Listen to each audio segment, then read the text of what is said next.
ನಿನ್ನೆ ಮೈಸೂರಿನ ಮಾಜಿ ಸಂಸದರು ನನ್ನ ತಾಯಿಯ ಬಗ್ಗೆ ಒಂದು ಅವಹೇಳನಕಾರಿ ಹೇಳಿಕೆ ಕೊಟ್ಟಿದ್ದಾರೆ. ನಾನು ಪ್ರತಾಪ್ ತಿಮ್ಮನಿಗೆ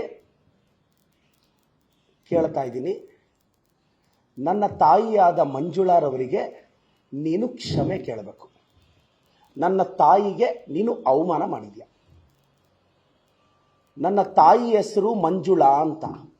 ಆಕೆ ಎಷ್ಟು ಶ್ರೇಷ್ಠ ತಾಯಿ ಅಂದರೆ 2023ರ ಕರ್ನಾಟಕ ರಾಜಕಾರಣಕ್ಕೆ ಒಬ್ಬ ರಣಬೇಟೆಗಾರನನ್ನ ಕೊಟ್ಟಷ್ಟು ಶ್ರೇಷ್ಠ ತಾಯಿ.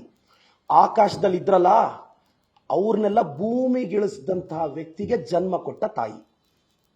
ನನ್ನ ತಾಯಿಗೆ ನೀನು ಕ್ಷಮೆ ಕೇಳು.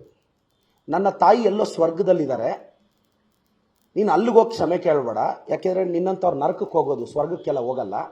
ಅದ್ರ ಬದಲು ನಿನ್ನ ಮನೆಯಿಂದ ಆಚೆ ಬಂದರೆ ಚಾಮುಂಡಿ ಬೆಟ್ಟ ಕಾಣಿಸುತ್ತೆ, ಆ ಚಾಮುಂಡಿ ತಾಯಿಗೆ ಕ್ಷಮೆ ಕೇಳು.